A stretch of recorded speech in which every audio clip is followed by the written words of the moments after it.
अस्सलाम वालेकुम जी। ਕਹਿੰਦੇ ਆ ਕਿ ਜਿਵੇਂ ਜਿਵੇਂ ਦੁਨੀਆ ਤਰੱਕੀ ਕਰੀ ਜਾਂਦੀ ਆ ਉਵੇਂ ਉਵੇਂ ਸੌਖਾ ਕੰਮ ਹੋਈ ਜਾਂਦਾ।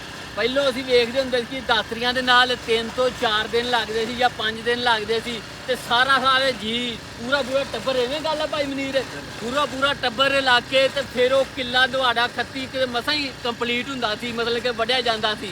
ਤੇ ਭਾਈ ਮਨੀਰ ਉਹਨਾਂ ਨੂੰ ਮੈਂ ਵੇਖਿਆ ਇੱਥੋਂ ਜਾ ਰਿਹਾ ਸੀ ਕਿ ਇੱਕ ਰੈਪਰ ਇਹਨਾਂ ਦੇ ਹੱਥ 'ਚ ਫੜਿਆ ਤੇ ਦੂਹ ਲੱਗੇ ਹੋਏ ਸੀ।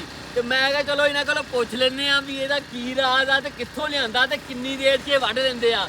ਅੱਛਾ ਭਾਈ ਮਨੀਰ, ਹੁਣ ਤੁਸੀਂ ਇਹ ਗੱਲ ਦੱਸਣੀ ਆ, ਇਹ ਰੈਪਰ ਤੁਸੀਂ ਕਿੱਥੋਂ ਲੈ ਕੇ ਆਂਦਾ ਵਾ? ਤਹਿਸੀਲ ਰੋਡ ਤੋਂ। ਅੱਛਾ, ਤਹਿਸੀਲ ਰੋਡ ਤੋਂ ਲੈ ਕੇ ਆਂਦਾ। ਇਹ ਕਿੰਨੇ ਦਾ ਆ ਆਪਣਾ? 24000 ਦਾ ਹੈ।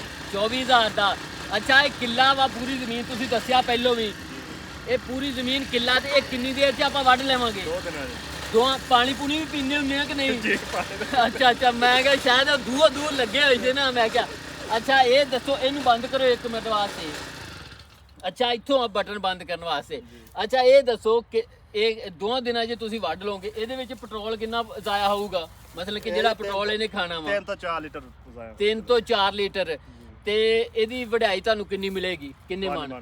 5 ਮਣ। ਮਾਸ਼ਾਅੱਲਾ, ਵੇਖ ਲਓ ਜੀ, ਜੇ ਤੇ ਤੁਸੀਂ ਵੀ ਕਮਾਈ ਕਰਨਾ ਚਾਹੁੰਦੇ ਆ ਤੇ ਐਵੇਂ ਦਾ ਰੈਪਰ ਜਿੱਥੇ ਕਿਸੇ ਦੂਸਰੇ ਇਲਾਕੇ 'ਚ ਤੁਸੀਂ ਲੈਂਦੇ ਜਾਂ ਚੜ੍ਹਦੇ ਪੰਜਾਬ 'ਚ ਸੁਣਦੇ ਆ, ਐਵੇਂ ਦਾ ਇੱਕ ਰੈਪਰ ਲਿਆਓ ਤੇ ਅੰਨੀ ਕਮਾਈ ਕਰੋ। ਅੰਨੀ ਤੋਂ ਮੁਰਾਦ ਕਿ 2 ਦਿਨਾਂ 'ਚ ਜਿਹਨੇ 5 ਮਣ ਇਕੱਲੇ ਬੰਦੇ ਨੇ ਕਮਾ ਲੈਣੇ ਆ।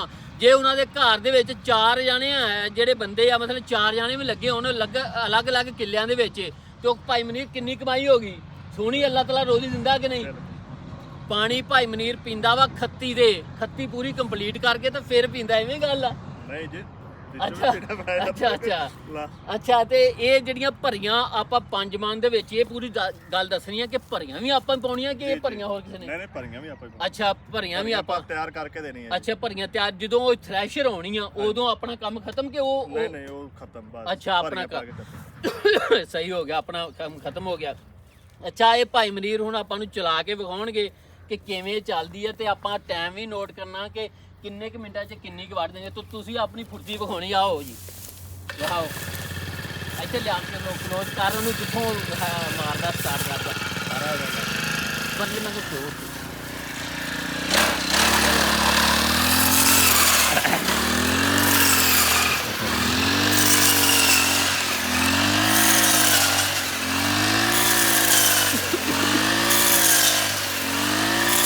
ਲਓ ਜੀ, ਤੁਸੀਂ ਦੇਖ ਰਹੇ ਆ ਇਹ ਰੈਪਰ ਦਾ ਰੌਲਾ ਤੇ ਬੜਾ ਵਾ, ਤੇ ਪਰ ਤੁਹਾਨੂੰ ਮੈਂ ਲਾਈਵ ਦਿਖਾ ਰਿਹਾ ਵਾਂ। ਮਿੰਟ ਮਾਰੀ ਜਾ ਰਿਹਾ ਭਾਈ ਮਨੀਰ, ਐਵੇਂ ਖੱਤੀ ਦਵਾੜੇ ਨਾ ਕਿਤੇ ਨਾ ਮਿੰਟ ਹੀ ਵੱਜਦਾ ਸਮੇਂ। ਮਿੰਟ ਵਾਲੀ ਗੱਲ ਹੀ ਹੋ ਗਈ ਕਿ 2 ਦਿਨਾਂ 'ਚ ਇਕੱਲਾ ਬੰਦਾ ਵੱਢ ਦੇਵੇ, ਤੇ ਜਿੱਥੇ ਸਾਰਾ ਟੱਬਰ ਲੱਗਾ ਰਹਿੰਦਾ ਸੀ। ਤੇ ਸੋਹਣੀ ਕਮਾਈ ਮਾਸ਼ਾਅੱਲਾ ਹੁੰਦੀ ਹੈ। 4000 ਰੁਪਈਆ ਰੇਟ ਆ ਇਸ ਦਾ, ਠੀਕ ਹੈ ਨਾ? ਕਣਕ ਦਾ ਸਾਡੇ ਜਿਹੜਾ ਪੰਜਾਬ ਦੇ ਵਿੱਚ 3500 ਲਾ ਲਓ ਜਾਂ 3400, 4000 ਹੀ ਜ਼ਿਮੀਂਦਾਰਾਂ ਨੇ ਕਈਆਂ ਨੇ ਘਰ ਰੱਖ ਕੇ ਦੇਣਾ ਵਾ। ਤੇ ਤੁਸੀਂ ਜੇ ਇਹ 50 ਮਣ ਵੀ ਇਕੱਠੇ ਕਰ ਲਏ ਇਹ 10 ਦਿਨਾਂ 'ਚ 15 ਦਿਨਾਂ 'ਚ, ਤੇ ਇਸ ਤੋਂ ਚੰਗੀ ਕਮਾਈ ਕਿਹੜੀ ਆ? ਇਹ ਸਊਦੀਆ ਜਿਹੜੇ ਜਾਂਦੇ ਆ, ਦੁਬਈ ਜਿਹੜੇ ਗਏ ਆ, ਉਹਨਾਂ ਨੂੰ ਪੁੱਛੋ ਹਾਂ ਕਿੰਨੀ ਕਮਾਈ ਹੋ ਰਹੀ ਆ। ਤੇ ਆਹ ਛਲੇਡਾ ਵੀ ਨਾਲ ਹੀ ਆਇਆ, ਵੇਖੋ ਇਹ ਦਰਾਤੀ ਫੜ ਕੇ। ਇਹ ਤੂੰ ਦਰਾਤੀ ਕਾਹਤੋਂ ਫੜੀ ਆ? ਤੇਰਾ ਕੀ ਕੰਮ ਹੈ? ਨਿੱਕੀ ਜਿਹੜੀ ਆ ਤੇਰੇ ਦੁੰਮੇ ਲਾਈ ਆ? ਲਓ ਜੀ, ਆ ਇੱਕ ਨਿੱਕਾ ਜਿਹਾ ਹੋਰ ਮੁੰਡਾ ਇਹਦਾ ਭਾਈ ਮਨੀਰ ਦਾ ਸੀ, ਤੇ ਇਹਨੇ ਕਿਹਾ ਮੈਂ ਨਿੱਕੀ ਜਿਹੜੀ ਉਹਦੇ ਕੋਲ ਰੈਪ ਕੋ ਨਹੀਂ ਵੱਢੀ ਜਾਂਦੀ, ਜਾਂ ਜਿਹੜੀ ਡਿੱਗੀ ਪਈ ਆ ਉਹ ਇਹ ਛੋਟੇ ਬੱਚੇ ਦੇ ਦੁੰਮੇ ਆਈ ਆ। ਲਓ ਜੀ, ਵੇਖ ਸਕਦੇ ਤੁਸੀਂ, ਨਾ ਕੋਈ ਟਰੈਕਟਰ ਨਾ ਕਿਸੇ ਦੀਆਂ ਮਿੰਨਤਾਂ ਕਰਨੀਆਂ ਪੈਣ। ਮੈਂ ਤੇ ਇਹੀ ਕਹਿਣਾ ਵੀ ਜੇ ਤੁਸੀਂ ਕਮਾਈ ਕਰਨੀ ਆ ਆਪਣੇ ਸ਼ਹਿਰ ਦੇ ਵਿੱਚ ਜਾ ਕੇ ਇਸ ਰੈਪਰ ਦਾ ਪੁੱਛੋ ਤੇ ਇਹ ਲੈ ਕੇ ਆਓ, ਤਾਂ ਸੋਹਣੀ ਕਮਾਈ ਹੋਊਗੀ ਮਾਸ਼ਾਅੱਲਾ। ਲੈਂਦੇ ਤੇ ਪੰਜਾਬ ਚੜ੍ਹਦੇ ਪੰਜਾਬ, ਦੋਨਾਂ ਵਿੱਚੋਂ ਤੁਸੀਂ ਕਮੈਂਟ ਕਰਕੇ ਦੱਸਣਾ ਬਾਈ ਕਣਕ ਤੁਹਾਡੀ ਕਿੱਥੇ ਵੱਢੀ ਜਾ ਰਹੀ ਆ, ਤੇ ਕਿਆ ਇਸ ਤਰ੍ਹਾਂ ਦਾ ਰੈਪਰ ਜਿਹੜਾ ਵਾ ਉਹ ਤੁਹਾਡੇ ਇਲਾਕੇ ਦੇ ਵਿੱਚ ਵੀ ਹੈਗਾ ਜਿਹੜਾ ਇਕੱਲਾ ਬੰਦਾ ਚਲਾ ਕੇ ਪੈਟਰੋਲ ਵਿੱਚ ਪੈਂਦਾ, ਇਹਦੇ ਵਿੱਚ ਮੋਟਰ ਸਾਰਾ ਸਿਸਟਮ ਇਹਦਾ ਲੱਗਾ ਹੋਇਆ ਵਾ। ਆਹ ਵੇਖ ਸਕਦੇ ਤੁਸੀਂ ਕਿਆ ਸਾਰਾ ਐਸੇ ਰੈਪਰ ਦੇ ਨਾਲ ਹੀ ਵੱਢੀ ਗਈ ਆ। ਇਹ ਲਾਈਵ ਤੁਹਾਨੂੰ ਦਿਖਾ ਰਹੇ ਸੀ ਮਾਸ਼ਾਅੱਲਾ, ਆ ਕਰੀਬ ਕਰਕੇ ਤੁਹਾਨੂੰ ਦਿਖਾਵਾਂਗੇ।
ਫਿਰ ਮੋੜ ਤੋਂ ਸ਼ੁਰੂ ਕਰਨਾ।